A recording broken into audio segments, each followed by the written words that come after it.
I pretended my logistics company collapsed overnight. I lost the house, everything I built over decades or so, I told my children. My eldest daughter, the school teacher, said I would disrupt her family and her students' routines. My son, the software engineer, suggested I check into an assisted living facility where professionals could handle me.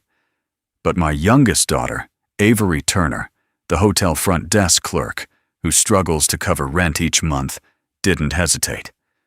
She brought me into her small apartment, immediately gave me her bed, cooked for me, and quietly started planning to sell her late father-in-law's heirloom watch, the one thing of real sentimental value her husband still had, just to cover my basic needs. And the next morning at exactly 10:30, the knock at the door came. I knew that moment would change this family forever. My name is Mark Turner. I'm 65, a widower for over 12 years, living alone in a big house on the outskirts of Oklahoma City, even though the company I started from one truck is still worth tens of millions. Some elements of this story have been fictionalized for storytelling and educational purposes.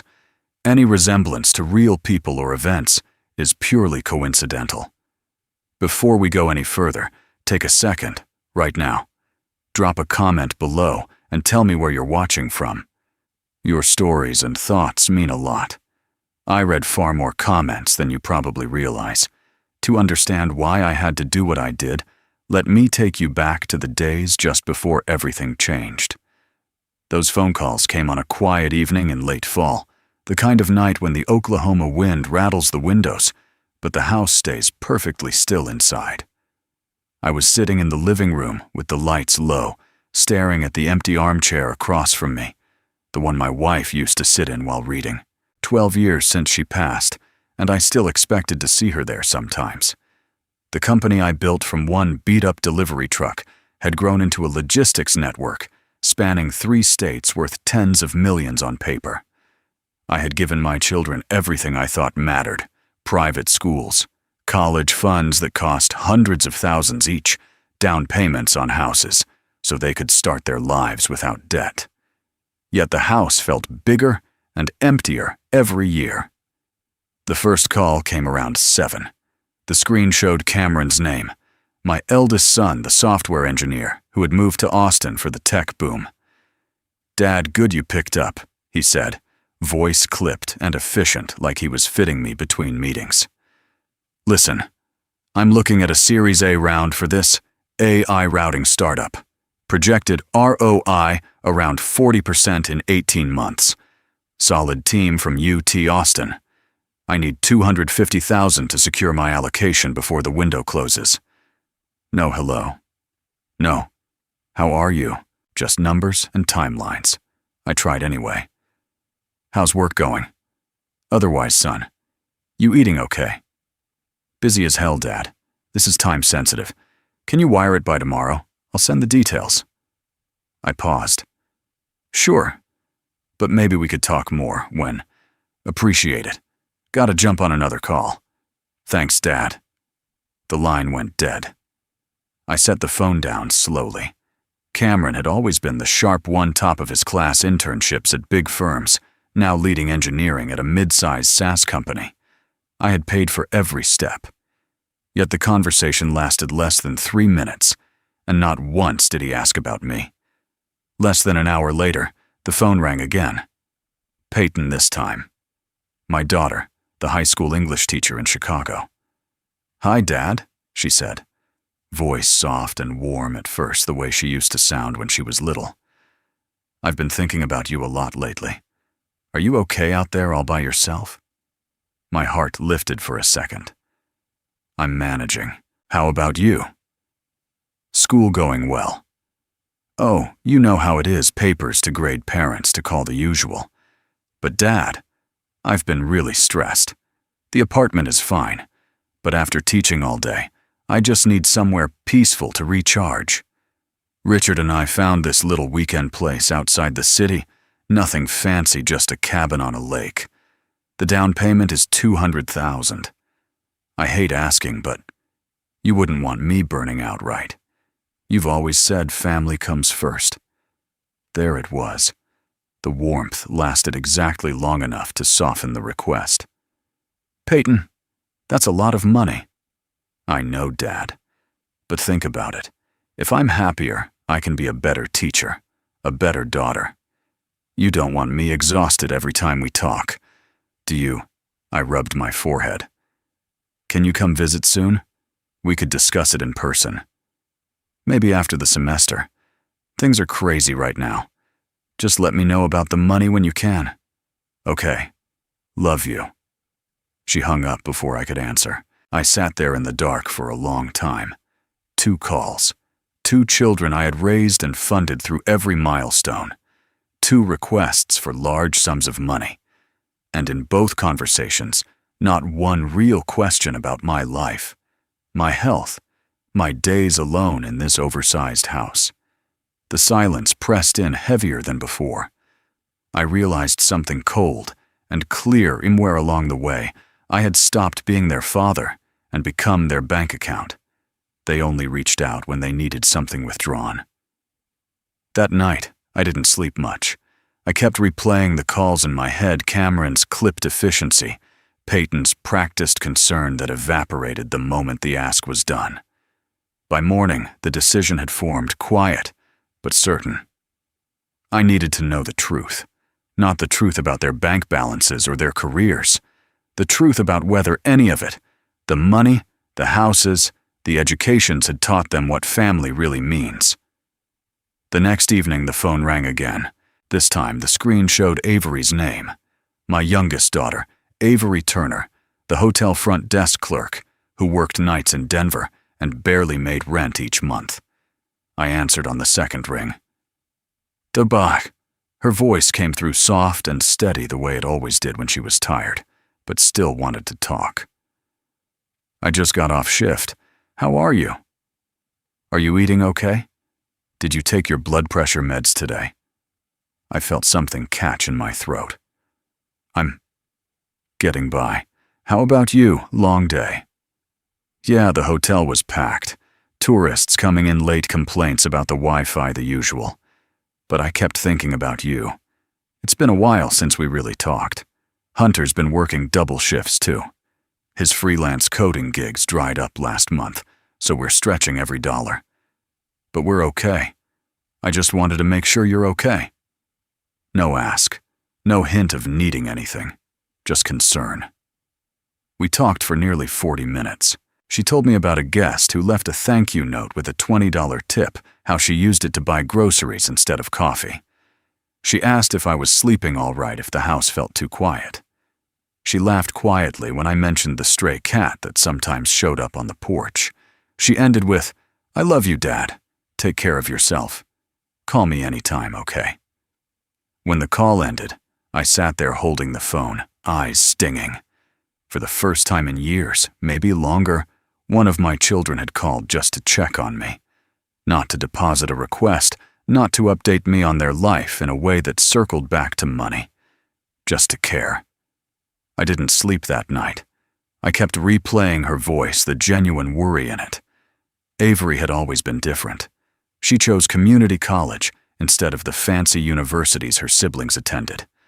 She married Hunter, a good man, who lost his steady job during a tech layoff wave, and they lived modestly in a 1-bedroom apartment. I had given her far less financially, no big down payment, no luxury cushion. Yet she never complained. And now, when I needed someone to simply ask how I was, she was the one who did. The next day, I walked the empty rooms of the house. I stopped in Avery's old bedroom, still the same pale blue walls, the shelf with her childhood books. I remembered coming home late from long hauls when she was small. She would wait up wrapped in a blanket and run to hug me the second the door opened. No matter how tired I was, that hug made everything lighter.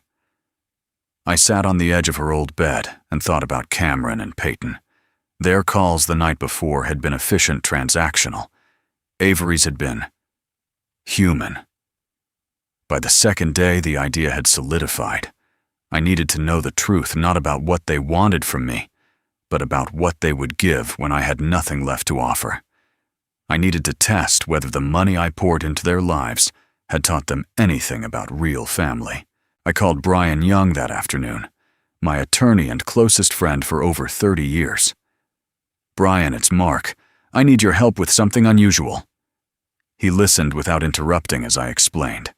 I wanted to create the appearance of financial ruin, close visible accounts, reroute, mail, freeze, liquid assets, temporarily through the revocable trust.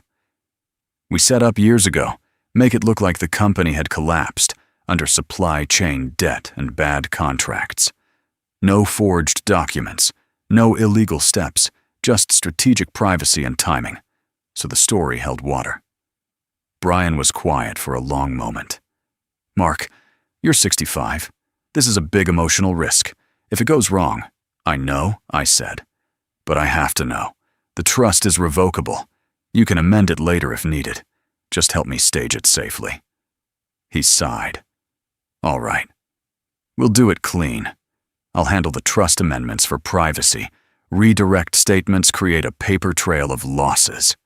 It can look real without crossing any lines. Give me 2 weeks to set it up properly." Over the next 14 days, I prepared myself. I stopped shaving, let my hair grow unkempt. I bought worn clothes from a thrift store downtown, faded jeans, a threadbare jacket, shoes with cracked soles.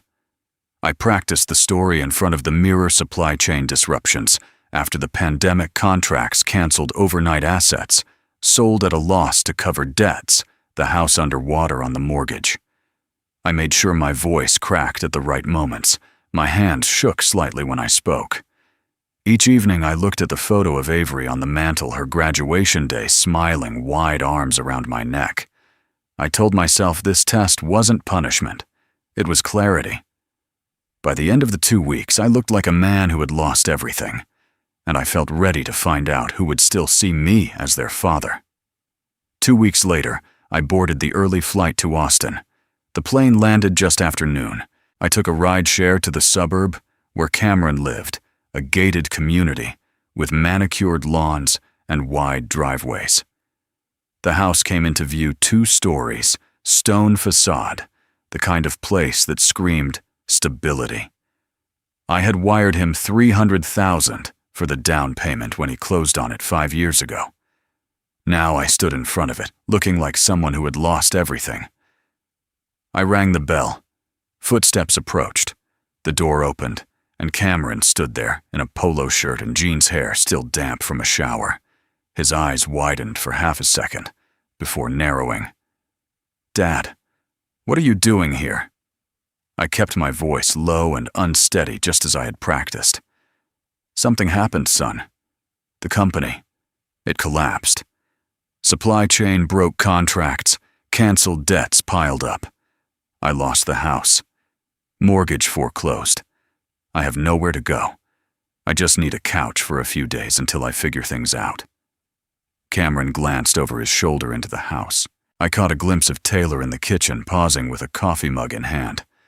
"Jesus, Dad. That's a lot." He stepped halfway out onto the porch, pulling the door mostly closed behind him, so I couldn't see further inside. "When did this happen?" "A couple weeks ago. I didn't want to worry you until it was certain." He rubbed the back of his neck, the same gesture he made as a teenager when he was avoiding something. "Look, Dad, I'm in the middle of a critical sprint. The startup I invested in, we have a demo from major VCs next week. Taylor's parents are coming in 2 days for the weekend. The guest room is full of boxes from the office move. We don't have space. I don't need a room, just a couch. 1 night, maybe 2. Taylor appeared behind him, now arms crossed. "Mark," she said, using my first name like she always did when she was uncomfortable. "This is unexpected. We have a lot going on. Cameron's working 18-hour days. I have client calls tomorrow. It's not a good time." Cameron nodded. "Exactly. And honestly, Dad, if things are this bad, you should look into assisted living. There are places with on-site nursing meals activities. They handle everything. Better than crashing on a couch with us running around like crazy." The words landed like a slow punch. Not anger, not rejection outright. Just calm, logical redirection as if I were a problem to be outsourced. I tried one more time. Cameron, I'm your father. I paid for this house. I know, Dad, and I'm grateful. But gratitude doesn't change the schedule. He reached into his pocket and pulled out a slim wallet. He counted out 4 $50 bills and pressed them into my hand. Here, 200. There's a decent motel 10 minutes away, clean quiet. Use it for tonight. We'll talk after the demo wraps, okay? He stepped back. The door closed, slowly, deliberately. I heard the deadbolt click. The porch light flicked off a moment later, leaving me in the afternoon shadow of the house I had helped buy. I stood there for a long time. Cars passed on the street behind me. A neighbor walked a dog and nodded politely, assuming I was a delivery guy or a lost visitor. I didn't move. My hand closed around the bills. $200. From the son whose education and first home I had funded without hesitation. The pain wasn't sharp. It was dull and spreading like cold water soaking through clothes. I had told myself this test might hurt, but I hadn't expected it to feel so ordinary. No yelling, no slammed door in rage, just a polite, efficient refusal. A transaction reversed. I gave everything, and he gave back what was convenient. I turned and walked down the driveway. The gate opened automatically as I approached. I didn't look back. There was nowhere to go yet, but I knew the next stop. Austin faded behind me as the rideshare headed toward the airport. I stared out the window at the passing suburbs, houses like Cameron's full of people who had built lives on foundations I helped lay. And I wondered how many of them would close the door on the person who poured the concrete. A few days after Austin, I landed in Chicago. The cab dropped me at the edge of an upscale suburb, rows of mid-rise condos with brick facades and small balconies. Peyton's building was one of them, clean quiet, the kind of place where neighbors wave but don't really know each other. I had sent her $50,000 for the down payment years ago when she and her husband moved in. Now I approached the entrance, looking like a stranger who had fallen on hard times. I buzzed the intercom. After a long pause, her voice came through. "Dad, is that you?" "Yes. I need to talk." The door clicked open. I took the elevator to the 4th floor. Peyton was waiting in the hallway, arms folded, wearing yoga pants and a loose sweater. Her face showed surprise, then something tighter, discomfort. She didn't step aside to let me in right away. "What are you doing here?" "You didn't call first." I kept my tone low. "Tired. The company went under. Debts from canceled contracts. The house is gone for foreclosure. I have nothing left. I just need a place to stay for a few days while I sort it out." Peyton glanced up and down the hallway, as if checking for neighbors. She lowered her voice. "Dad, you can't just show up like this. It's awkward. People will see. The neighbors already ask questions when someone unfamiliar is around. And Richard's family, they come over sometimes. They wouldn't be comfortable with an older person staying long-term. It's not personal, but it would disrupt everything." I waited. She didn't invite me inside. "I don't need much," I said. "A couch, a few nights." She shook her head slowly. "My schedule is packed. Classes start at 7, grading until late parent-teacher conferences next week. I can't have distractions. The apartment is small. There's no extra space without moving things around, and that would throw off the whole routine." I looked at her, the daughter who used to call me every Sunday when she was in college, who sent photos of her classroom bulletin boards.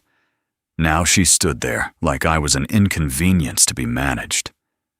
"Peyton, I'm your father. I helped with this place. I know, Dad, and I'm grateful. But gratitude doesn't change the reality. If you stay, word gets out. People talk. The school community is tight, parents, colleagues. I can't risk the perception that things are unstable at home. It affects how they see me as a teacher." She paused, then reached into her pocket and pulled out her phone. Look, I can transfer some money later today. 1,000, maybe more, if I shift things around. But for now, you should look into city programs. Chicago has good resources for seniors. Senior centers, temporary housing through social services. They have caseworkers who can help with applications. It's better than this. No cash in hand, no immediate help, just a promise of a transfer and a referral to public assistance delivered with the careful tone of someone explaining why they can't get involved. I felt the weight settle deeper, not the sharp sting from Austin, but something colder. This wasn't just inconvenience. This was shame. Shame at the idea of me being seen as her problem. Shame that neighbors might whisper that her husband's family might judge, that her professional image might crack. Peyton, I'm sorry, Dad, really, but I have to protect what I've built. Call me after you get settled somewhere. I'll send the money tonight, I promise. She stepped back. The door closed quietly. No slam, no lock click that echoed. Just a soft finality. I stood in the hallway. Fluorescent lights hummed overhead. A door down the corridor opened briefly. Someone glanced out, then shut it again. I turned and walked to the elevator. The doors closed on the empty corridor. Outside, the Chicago wind cut through my thin jacket. I stood on the sidewalk, the building rising behind me like a wall I could no longer cross. Peyton's betrayal felt heavier than Cameron's because it wasn't wrapped in logic or busyness. It was wrapped in appearances, the fear of what others would think, the need to keep her life looking perfect. I had given her the tools to build that life. Now she was using them to keep me out. I hailed a cab back to the airport. There was one more place to go. After Chicago, the long bus ride to Denver began. The Greyhound took hours stops in small towns, passengers coming and going, the hum of tires on interstate the only constant. I sat near the back, coat pulled tight, staring out at fields turning to mountains in the distance. The money from Peyton never came through that night. No notification on my phone. Just silence. By evening, the bus pulled into Denver Station. I walked the last few blocks to Avery's building, a 3-story walk-up in a working-class neighborhood, paint peeling on the railings, lights flickering in the hallway. Their apartment was on the 2nd floor. I climbed the stairs slowly and knocked. The door opened almost immediately. Avery stood there in her hotel uniform from the front desk, shift navy blazer, slightly wrinkled name tag still pinned. Her eyes went wide, then filled with alarm. Dad. She stepped forward and wrapped her arms around me before I could speak. The hug was tight, urgent. What happened? Why didn't you come in right now? You're freezing. She pulled me inside, shutting the door behind us. The apartment was small living room with a worn couch kitchenette, visible through an archway, 1 bedroom down a short hall. Photos on the wall, us at holidays. Years ago, Avery and Hunter on their wedding day, a framed picture of Hunter's father holding the watch that now sat on a shelf. Avery guided me to the couch. Sit. I'll make tea. Are you hungry? I have soup from yesterday. I nodded, too tired to argue.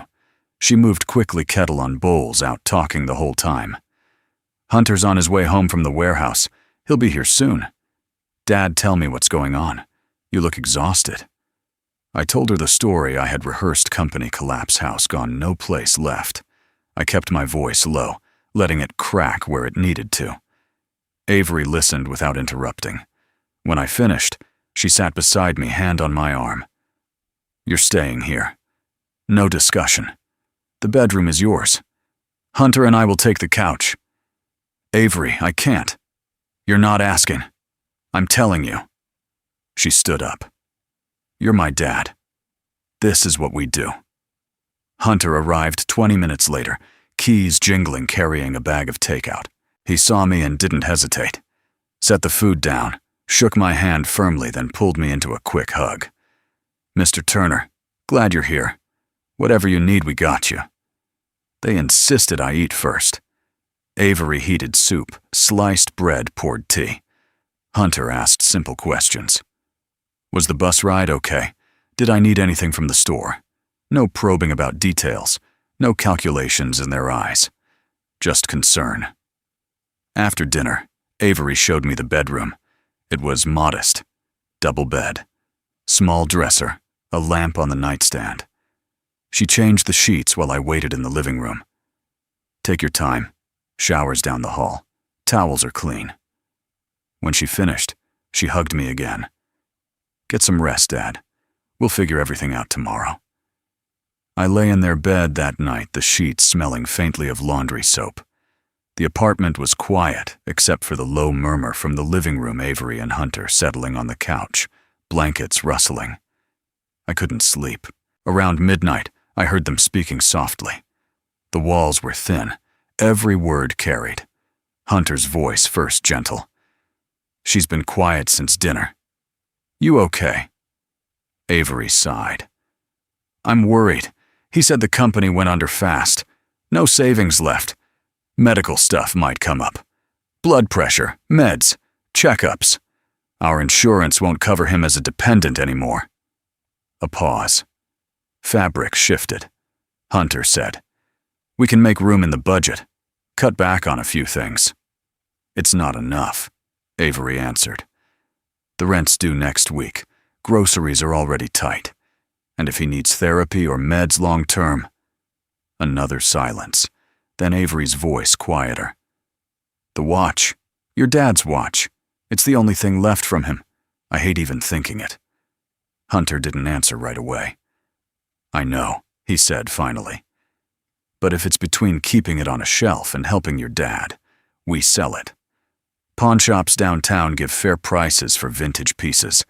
We can get a few thousand. Enough for the first few months of whatever he needs. Avery's voice cracked slightly. I don't want to sell it. It's all you have left of him.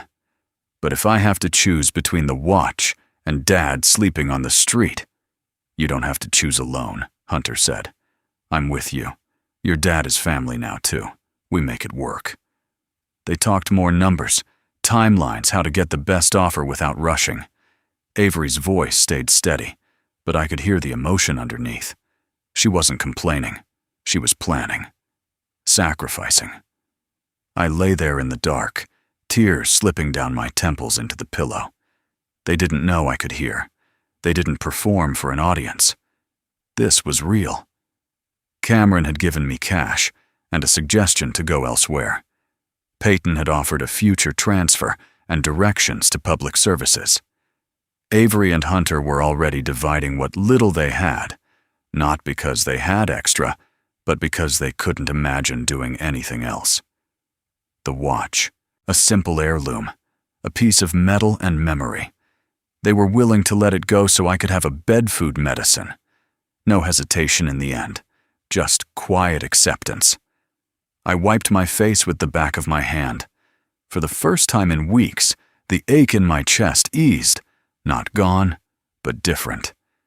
It wasn't despair anymore. It was something closer to gratitude mixed with sorrow. Avery had always been the one who surprised me, the child who chose a simpler path, the daughter who never asked for more than I could give. And now, when I pretended to have nothing, she was giving everything. I closed my eyes. Tomorrow would come soon enough. The next morning at exactly 10:30, the knock came. Avery answered the door in her robe, still sleepy from the couch. Brian Young stood there in a dark suit, briefcase in hand, looking every bit the professional who had known me for decades. Brian, Avery said, confused. He nodded politely. Good morning.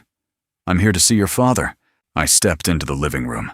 Hunter joined us, rubbing his eyes.